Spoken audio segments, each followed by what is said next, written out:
Eh bien salut à toutes et à toutes, c'est Romain le Phocéen, j'espère que vous allez tous super bien. Après l'annonce de la nouvelle gamme P40 de Huawei, j'avais envie de m'étendre seul sur le sujet en proposant une réflexion autour de cette marque et son évolution. Après plusieurs discussions, je me suis dit qu'une réflexion autour de Huawei pourrait être intéressante. Voici ma réflexion autour de Huawei et son écosystème.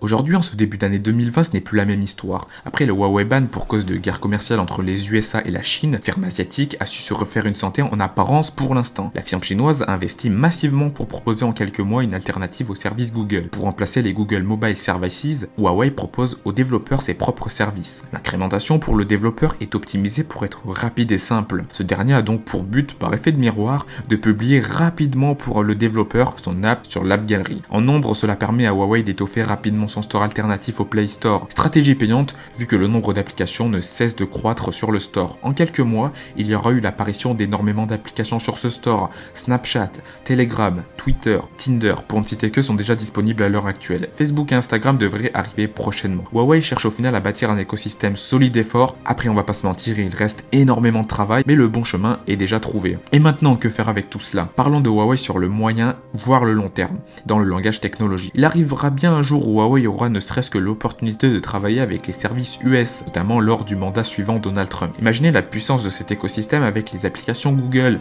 Imaginez dans l'App Gallery tout l'écosystème Google, la suite Google complète, un peu à la manière de ce que fait Apple sur son App Store. Huawei a les capacités de le faire financièrement, et si nous prenons en compte que Huawei est dans une position dominante à ce moment-là, avec un nombre d'utilisateurs important. Plus de cette spéculation approximative ou pas, Huawei est déjà fort en termes de connectivité à l'heure actuelle.